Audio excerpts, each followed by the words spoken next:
Seguimos trayéndoos las novedades editoriales en ciencia ficción, fantasía y terror y todos los géneros híbridos de este 2026 en LIBRISIMO. Como siempre os digo, para apoyarnos podéis suscribiros al canal, dejad vuestros comentarios o un me gusta, y para disfrutar del programa podéis hacerlo en YouTube y en modo podcast en iVoox.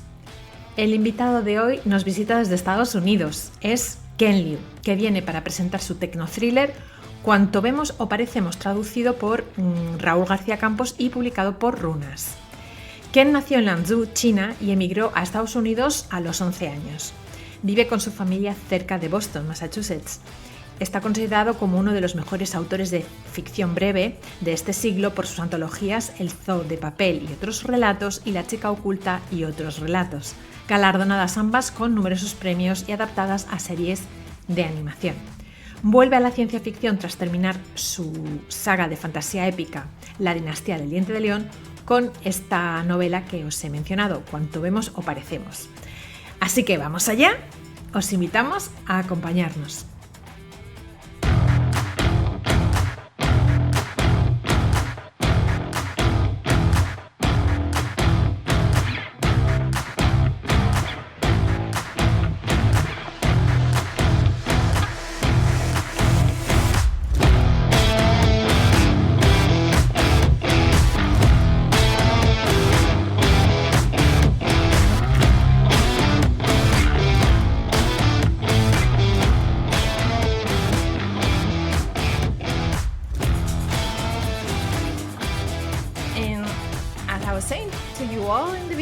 We're here with Ken Liu from the United States. Hi, Ken. How are you? Hi, Christina. Thanks for having me. Thank you so much for taking the time to talk to us about this I'm so excited new book. In Spanish is CUANTO VEMOS o PARECEMOS. In English is All That We See or Seem. I wanted to tell you all that in Spanish is coming with Alianza, the publisher Alianza, and the translation is by Raúl García Campos, and we send hi from here to him.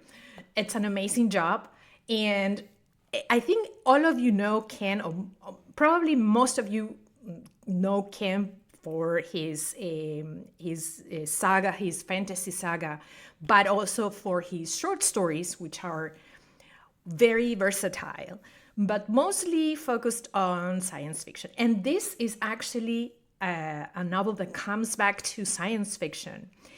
One of the things that I do when I start talking to people that come to LIBRISIMO is to talk about the very first thing people encounter when they see the book.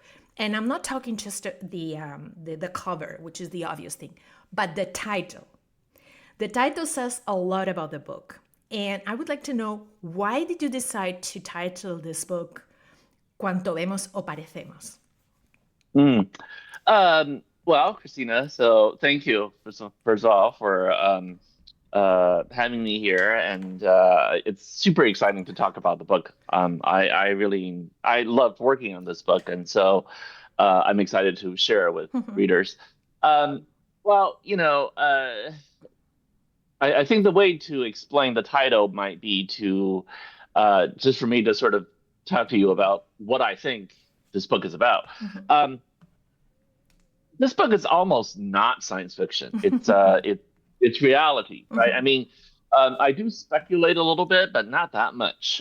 Basically, every piece of technology describing the book either already exists or exists in a very primitive form and can be sort of expanded. This is not really in the future, if you will. Almost everything in here is basically what we're doing. So maybe, I don't know, 5 years in the future at most. I call it 5 minutes in the future. So in some ways, I don't think of this book as a science fiction book at all. I think of it as just a contemporary novel, maybe a techno-thriller. That's what I call it. Yeah, it's a book about technology and what we can and can't do about it. I call it All That We See or Seem because most of the time when we talk about technology, we don't think about dreams. But dreams are actually one of the most important things that we do as human beings. And the title, of course, is a quote from Edgar Allan Poe, the American poet, who is well known for these very intricate, fantastical, dream-like stories, and dream-like. And the original poem actually has a couplet in there, which says, "All that we see or seen is but a dream within a dream." And that's right at the beginning of the book. So that's why I titled it that way, because the novel is really about how do we continue to dream in an age where we're outsourcing our dreams to computers, right? If you think about this moment we're living through, it's very strange, right? In classical science fiction, the way we imagined the future was robots would do the laundry and the cooking and the cleaning, and we humans would then be poets. We would dream. We would be artists, right? That is not what has happened today, right? In today's world, all the AI companies are obsessed with creating robots that will write poetry, that will draw pictures, that will make movies, that will make humans obsolete. And all we get to do is laundry and cleaning and cooking. So it's the opposite, right? And that's very strange. The AI companies seem to think that robots should do the dreaming, right? Not only do computers get to write poetry, they get to hallucinate, they get to dream up new things. In fact, a lot of humans now prefer to dream with machines, if you will, right? There are so many people out there with chatbot boyfriends, or they spend all their time talking to a chatbot character. So robots are doing the dreaming and we're not. And I don't believe that's right. And so I wanted to write a book that focuses on this moment and tries to ask the question, how do we keep on dreaming? How do we take dreams back? How do we live as human beings in an age where all these tech companies seem hell-bent on trying to make robots do what humans used to do and only humans get to do. And now robots are trying to take over the most important part of what it means to be human. And I don't think that's quite the future we wanted. And I wanted to write a book about that. Yeah. So anyway, that's the reason. And it's a fair point. And also, one of the things I also tried to ask to get a sense of how this idea came about is if you remember approximately when and where were you when you start thinking about this idea? Yeah, absolutely. I can tell you exactly when. So the idea for this book came to me right after the global pandemic. So 2022, 2021, somewhere around there. So this was a time where AI was first becoming this particular kind of AI, large language models, basically, was first becoming very prominent. And so I was doing some investigations, and I was writing some essays about the topic. And I remember one day I was working on this essay, and I wanted to say that, robots taking over humans, that's not the future we wanted, et cetera, et cetera. Just as I was writing this essay, a character appeared out of nowhere to talk to me. So this character would end up I didn't know that at the time, but this was Julia Z, the hero of All That Is Really Seen. So Julia is a young woman, a hacker, a very skilled hacker. But he was extremely technically knowledgeable, but the problem is she's not very good with people. She's kind of surly, and she's not very friendly. So as I was working on this essay, Julia Z came to me out of nowhere, and she just looked at me and she said, "You're wrong." And I said, "What do you mean?" I was very shocked. And Julia said, "I'm sorry." So Julia said, "Okay, listen, you are very concerned about the idea of robots replacing humans, but you're worried about the wrong thing. The real thing to worry about is how humans will start to treat each other as robots." And I was very surprised. that I didn't understand what she meant. So I said, okay, hold on. You can't leave. You have to tell me more. You can't just say something like that and just leave. So Julia, she rolled her eyes and was like, okay, fine. So, and anyway, so that's how we started having a conversation. Now, this has rarely happened to me. I wouldn't say never. Characters sometimes do appear to me out of nowhere and then demand to be in the story. So, for example, in the Dandelion Dynasty, readers who have read it probably will remember four characters called the Blossom Gang. They showed up in the third book and the fourth book. And they really showed up and out of nowhere. I was writing the book. I actually finished the whole draft of the book without them, and they showed up out of nowhere and demanded to be included. So it's not like I've never had that happen to me before, but Julia is very unusual. She came to me basically fully formed with her personality, and exactly the way she was in the final book. And she just demanded to have her story be told. And so I learned more about her. So anyway, that's how I got to meet Julia. And it turns out sorry, let me just finish. So it turns out that Julia is a young woman who had a terrible childhood. She had a childhood in which her privacy was taken away from her, and she was subjected to racism, to social media bullying, to just basically the entire kind of horrible thing that we know happens to people in this age of perpetually being online. And then she had to then figure out a way to make a life for herself after, basically trying to escape society and falling in with a group of hackers, criminals, essentially. And then she had to sort of pick her life up pick up the pieces of after that. And all that we see or seem is, here, I'll show you this is probably the cover that's similar to the one in... Yes, it is. So then the book itself is about her trying to live a life of being normal and not, being drawn into this crazy stuff. But the world would not leave her alone. Basically, an artist who works with dreams being kidnapped or disappeared. And the artist's husband comes to Julia asking for her help to track down his wife.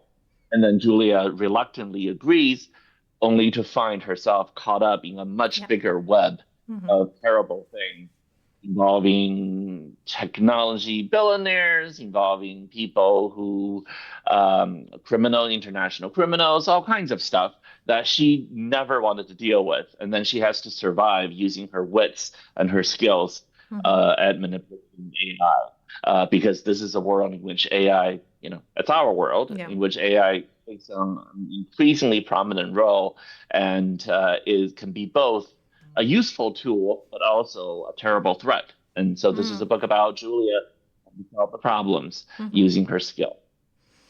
And it's great that you spoke about Julia, because I was going to ask you about the main character, which is Julia C. It's a young woman, and it's the main character, and we follow her through this ordeal. I love when you spoke about tecno-thriller. I think it's probably much better than cyberpunk. I think cyberpunk, it's a little bit outdated. I'm not saying it's a bad thing or anything, but I think now that I think about it, it's true. Most of the technology that you talk about, it's something that it's either already existing or about to happen in the primitive stages. And I wanted to talk a little bit about this tech. I just wrote down a little bit of the many things that the new thing, at least to me, they were new. Probably if I was into tech, I will know more about them, like neuromesh, eaglets, OneReflexes, I don't know if I pronounced them well, cephaloscripts, sunspins, vivid dreaming, which is not, it's kind of like an art form that you try to say that it could happen, or it's already maybe happening. And I love one thing, which is when you speak about machine unlearning. And then I understood, because the other character that follows her most of the time is Pierce, which is the husband of this woman that disappears, or I mean, I don't want to spoil, but well, she's kidnapped, so they have to kind of like try to find her. He's a lawyer, and Julia C is a tech savvy, and I know that within you, those both worlds are combined. So I could see because if somebody doesn't know, Ken here has a degree, right, in law.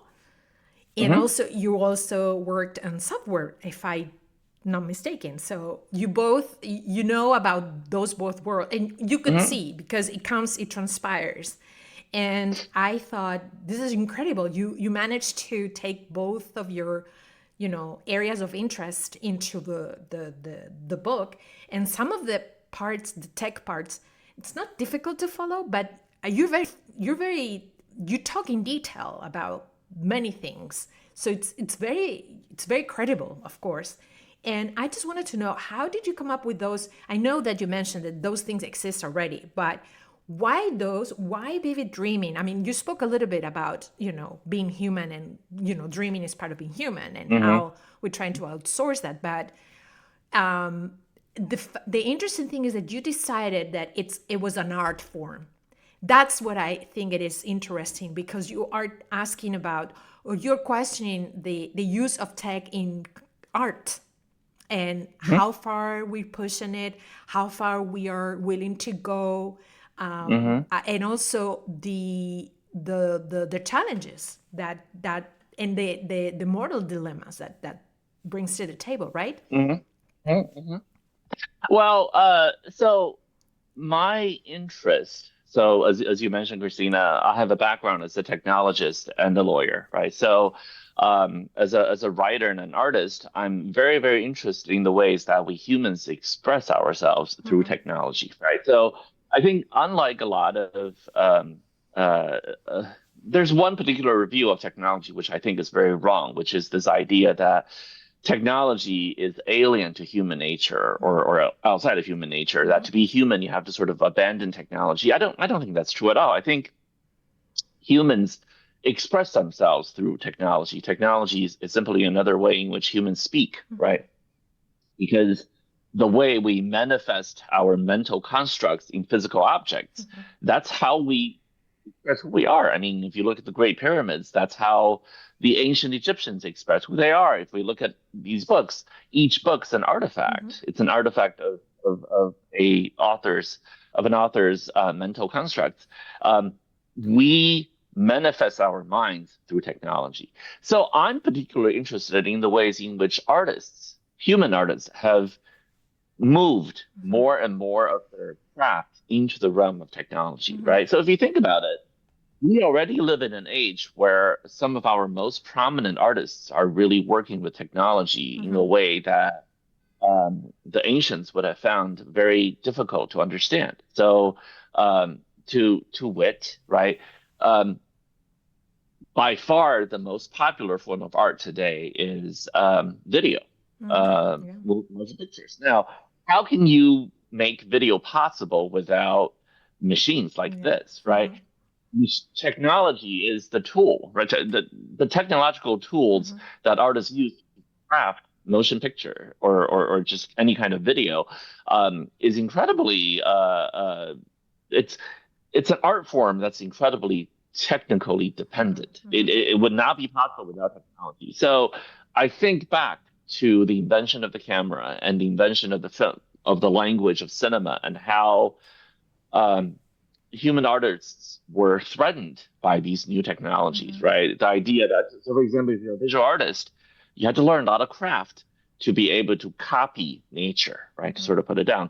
A camera can do that with the press of a shutter, right? So it's a threat. This entire realm of craft has been displaced. But we humans do what we humans always do, which is we take these technologies, we say, okay, great. So there's certain kinds of things now that's possible. Let's investigate. Let's figure out what we can do with this technology that we couldn't do before. Is there some new way of crafting new forms of art that would not be possible without this piece of technology? How can we do it? So we end up doing things like inventing the language of cinema. We invent TikTok. We invent The entire genre of TV shows and movies, which are new ways of creating art that just did not exist.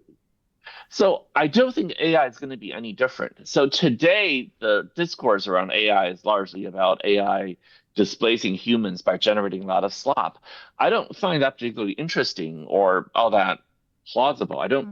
I mean, to be honest about it, I just don't really care about it that much because I don't think that's where the interesting thing is going to be. I don't think AI generating stuff that imitates what humans already do is all that interesting. I think what's going to happen is the humans will realize, oh, here's a tool that can do something that couldn't be done before. What can we humans do with this technology? How can we humans learn to use this tool to create new kinds of art? In the same way, artists learn to use the camera to invent a whole new language of visual storytelling. How can we humans take AI, generative AI, the sort of AI that creates videos and images uh, and linguistic artifacts and allows us to map language itself in ways that we couldn't do. How can we humans take this technology and invented new forms of art, invent new forms of art out of it? That's what vivid dreaming is about, and that's what a lot of AI uses in the book are about. I'm very interested in how humans can take this technology and be more human. That's been my persistent, a recurring theme in my work, which is how do humans use technology to be more human? That is always something I'm deeply interested in, and this book is no different. And I remember this quote that appears a few times throughout the book. I have our dreams. This is something that the artist says to somebody. I'm not gonna spoil who, but it's kind of like one of the key elements why someone else is interested on her, and also I like the fact that you talk a lot about not just technology but about human interaction. Oftentimes we have this idea that when somebody writes science fiction, it's about gadgets and things, aliens, but it's not. It's normally 99% of the time it's about human interaction. And it's true that Julia C is somebody not very good with people, so conflicts emerge, and it's very interesting how she copes with that. But also her own trauma as a child. You also already spoke a little bit about her childhood, and I found fascinating that this is the story where the parent that it was absent from her life didn't do it because or a bad thing, but for overly doing a good thing, which is not what you expect. You expect a parent that is absent to don't care because of very, very, still, she's kind of, somebody could argue that she's still a little selfish, but she truly is an activist, the mother. It's an activist and tries to help people. And because she tries so hard, she puts her daughter in this case in second or third place in her life, and consequences happen. And then I'm not going to say too much, but I found that really interesting because it's not because she's a criminal or she's a bad person. It's because she's a very good person, maybe too good, and takes care of other people more than her own family. I found that. Because Julia loves her mother, kind of admires her, but also resents her, and this game of love and resent, it is interesting how it shapes her persona. And I also found interesting the relationship she kind of forms with the I don't want to give too much away, but some kind of version of the people that she has to help. It's a version that it's encapsulated somehow. Ellie, right? Towards the end. and also that she kind of replicates what her mother at the end, what her mother used to do. She replicates, she goes into it, and without even asking herself, she just goes into it. So she's very much like her mother in many ways, and maybe she realized after this that she has to accept that part too. And then you leave it open with this person that comes from an agency to tell her that, hey, we think that you can, you can be useful to do those kind of things. So is this part of a series? Yes, the Julia Z series is, I envision it as a series of techno thrillers starring her.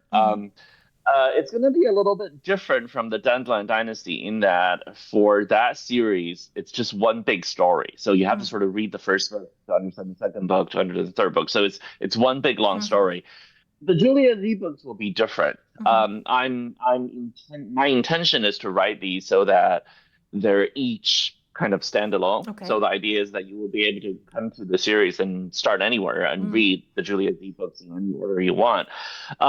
They're all about her, and of course they're about her life, but it's not structured in a way that you have to read the first book to understand the second book. I already turned in the second book. I'm working on the third book now. I'm having a lot of fun. I think Julia is a great character. I really enjoy getting to know her and trying to understand how she sees the world. I mean, she's very, like I said, it takes a while before she warms up to you, but she does have really interesting ideas, and I enjoyed seeing the world through her eyes and trying to understand how she thinks. And it's fun. She's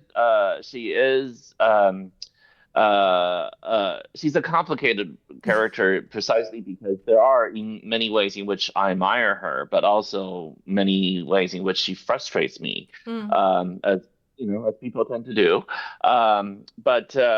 No, I've really enjoyed following her adventures along with her, trying to understand why she's doing what she's doing. Is she still appearing to you with ideas or opinions? She shows up now pretty regularly, and a lot of times I do think these major ideas are really just her appearing out of nowhere with it. I mean, it's no longer the shock that it used to be when she first showed up, where I was like, "Who are you?" And now it's more like, I want to know a little more about you. What is this next story you're about to tell me? Like, what happened here? What is going on? Like, why are you doing this? And it's fun. It's fun to talk to her and try to figure out what's going on there. Yeah. And also because she's very young, there is a lot of margin to grow. She's also learning about herself and the world. Yeah. So it is interesting. I'm very happy that you chose to made a series, a saga or series out of it, because we can accompany her through this journey, all of us, and also find out why she's the way she is, and see where destiny takes her. Can you tell us what was, do you think, the biggest challenge in terms of writing this story, and what was the easiest part? Well, the easiest part really is, all the technical details. I mean, I know the technical details. This is the world I live in, and then I know how it works. And it's been fun to sort of see the book's reception among technically minded folks. I know the AI companies very well, and I know the engineers, and the responses have been very positive, because I think a lot of books about generative AI don't seem to really understand how the technology works, or what is possible, or what is not possible, or what's actually really just fundamentally interesting about it. I mean, I think a lot of times people who criticize AI don't really understand what's actually interesting about it, and people who are praising AI also don't understand what's actually interesting about it. And I feel like, if nothing else, my book gets at what's actually interesting about AI in a way that that I certainly rarely seen in the public discourse. So that part is easy. The part that is hard, though, is just trying to write a book in this age where the politics of the reality around us is so dark. I'm a very hopeful person, and I want to maintain a sense of hope in Julia. And I think Julia is somebody who is, despite her surliness and her general demeanor, is fundamentally a very hopeful person. And that part has been difficult, to retain that sense of hope and joy and celebrate just her innate sense of happiness, despite everything she's gone through, to retain that sense of happiness and joy in light of the darkness actually all around us. So that part has been difficult. But, in some ways, like we were talking about earlier, working on this book has given me a little bit of sense of hope too, because despite how dark things are, I do think that, the kind of things that Julia goes through, the kind of resistance she exemplifies, and the kind of cleverness that she uses to turn the system to her advantage, to use oppressive system to save people, I think that is hopeful. And I do find hope in that. I also would like to know a little bit, this is more in the technical side, if you, in this particular story, did you do a lot of drafts, or were you kind of fast in the way that you wrote, and then you rewrote as you were going and didn't have to do a lot of drafts afterwards? I wrote this book pretty much the same way I write all my books, which is, I'm a writer who has to know the story by writing it. I'm an exploratory writer. I can't plan everything out ahead of time. I have to actually write the story to understand what the story is. And so, pretty much the same way. I mean, the very first, quote unquote, first draft of the story was very messy. It was where I was trying to figure out what the story even is. So it might be considered a very extended, long, meandering outline, if you will. And then I had to rewrite that into something that has more shape. And then, again, another pass to make it more shape. I mean, I feel like the way I write books is very similar to how sculptors sculpt things, which is, the first attempt is always something very rough, and then you go back and do a second pass to bring some details out, and sometimes you may have to change the shape entirely. That's kind of how it is with me. I mean, I have to do multiple drafts. I wrote Julia Z relatively fast, but that still meant something like 10, 13, 15 drafts. Wow. But I make a lot of passes through the book. I make many passes. And eventually it gets to the point where I'm like, oh, this is actually kind of close to what I wanted. It's not exactly what I had in mind, because as it turns out, when you work on something, the thing that you work on changes you, right? I mean, I think artists always know this, that the art you craft always changes you as an artist. And so by the end, the two of you actually have to mesh. So the typical vision of an artist, contemplating an art and then bringing it forth, I don't think it's quite accurate. At least it's not accurate for me. For me, it's me envisioning a piece of art, but the art also envisioning me. And we sort of eventually merge together, get to a point where we're happy with each other. But I'm changed in the process as much as I changed the art. Yeah, there is a conversation, I think. I always said, a little bit like what you said, that the characters are out there and chose me to tell their story. So I am indebted to them to write the story the best possible way, because they're going to get pissed off if I don't do a good job. And I'm just the medium here. And sometimes you have to change things because that doesn't work.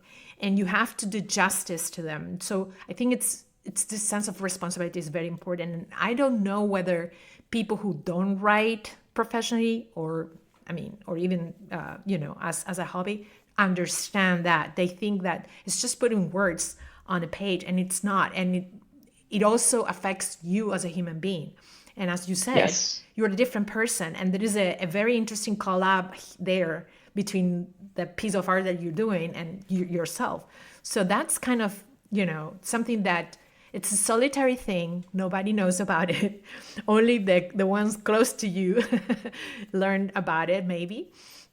And that's one of the things I said writing is incredibly tiring because you are making decisions all the time. And making decisions all the time, the characters, how they are, what do they eat, what do they do, every single thing. It's a decision that you make for them and for everything in the world that you're writing about. So that's why you're so drained after you write. And I don't think people understand until they kind of do it themselves. So I agree. I understand very well what you're talking about.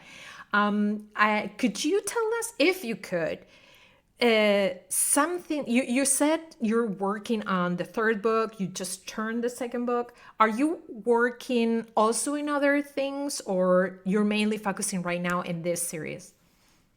I mean, the series is definitely my main focus, but I am working on other projects. I always have a few short fiction commissions that I'm working on here and there.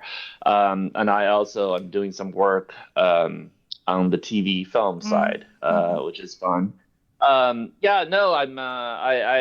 really enjoying myself as an artist right now. It's very busy, but I'm working on projects that I enjoy, that I feel like are very that I'm excited about. It's a good feeling when you're working on a project that you're excited about. I mean, this is one of the great things about what I do. I'm not not every artist gets to do this. A lot of artists have to end up working on projects not of their own choosing, but in order to make a living, they work on projects that are basically forms of employment. I don't have a job. I don't have a job. I don't have a boss to report to. I get to work on projects that I actually pick myself, projects that I enjoy working on. It's a privilege. Obviously, I'm super lucky to be able to do this. But I'm treasuring the opportunity, and I'm really enjoying myself working on these things that I decided to do on my own. It's a great sense of freedom. It's a great sense of pleasure to be able to choose how you wish to be shaped by the works that you work on. I wanted just to mention, even though we're focusing on this book in particular, that you also been translated great authors from China, like Dixin Liu. And I wanted to know if you're still working as translating some works, or it's something that you left already. No, that's not something that I ever really did as a part of my core artistic practice anyway. Okay. I mean, translations were done as a favor for friends, and now that there's a whole industry out there interested in bringing these works, there's no reason for me to get in there and I mean, I don't even know what I'm doing, so there's no reason for me to be there to involve myself. No, it's great that my friends now have actual channels and ways of getting their work published in English and other languages. Today's landscape, in publishing is very different from how it was 15, 20 years ago. Yes. No, I'm not. I mean, I would... if I find another project like Lao Tzu's Dao De Jing or something like that, I would do it because it's a classic, and there's something quite interesting artistically about engaging with these classic works. But in those cases, I'm working as an artist for myself, not as, basically as a steward of someone else's work, which is a very different kind of role. When I'm translating my friend's work, I'm not really working as my own artist. I'm really there to store their work. And that is obviously an important kind of work, but it's not really how I would choose to spend my own time. And is there any could happen that any of the Julia C books or the entire saga, the entire series, could become adapted to the big screen or the small screen? Well, that's always something that's possibility. Interesting. I don't have anything to announce concretely on that front, but yes, it is definitely one of those things that I would love to see happen. But it's not something I have any control over, so I want to just focus on the things that I can do. Yeah. And just to start to wrap up our conversation, I would like to ask you if you could invite someone to visit us at Librissimo, but it has to be somebody alive. That's the only condition. And it has to be human. So that's another condition. Who would it be?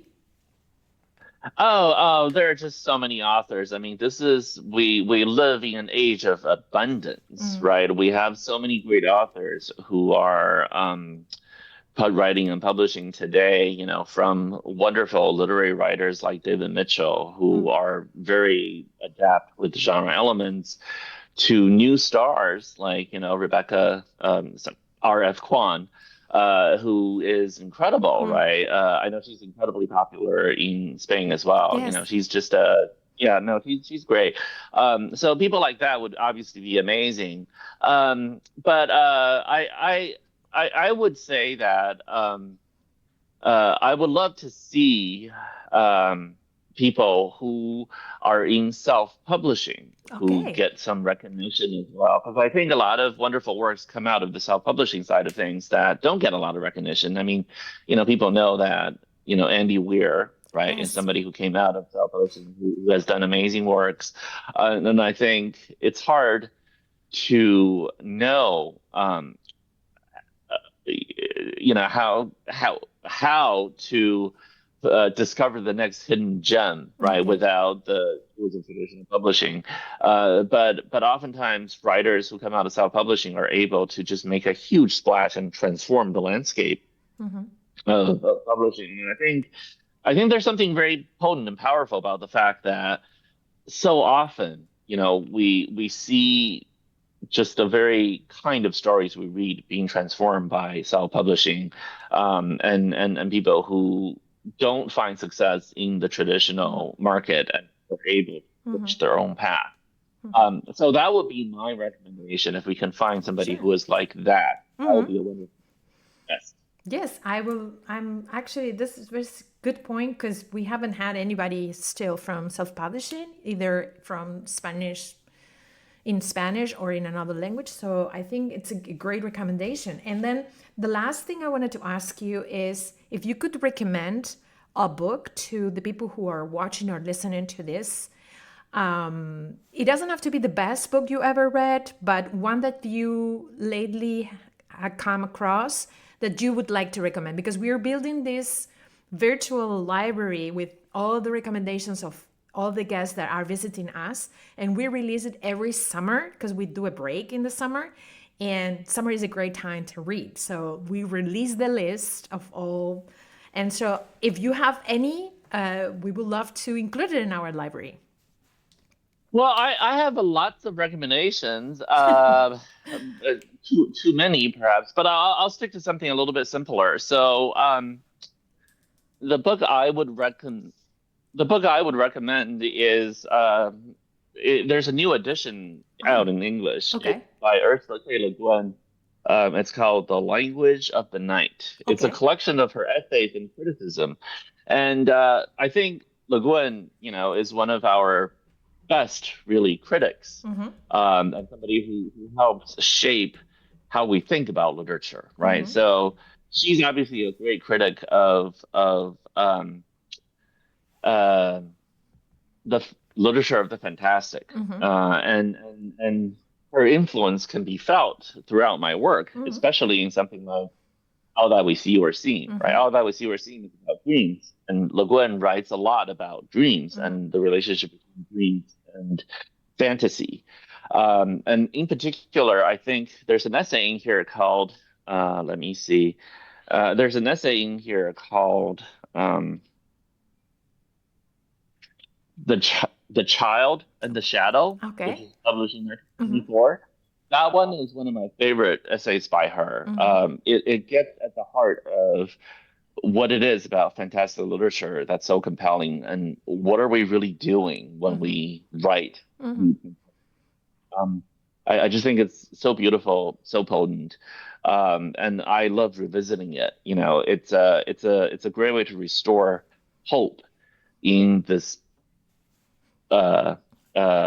craft that we both love, as writers, readers, fans.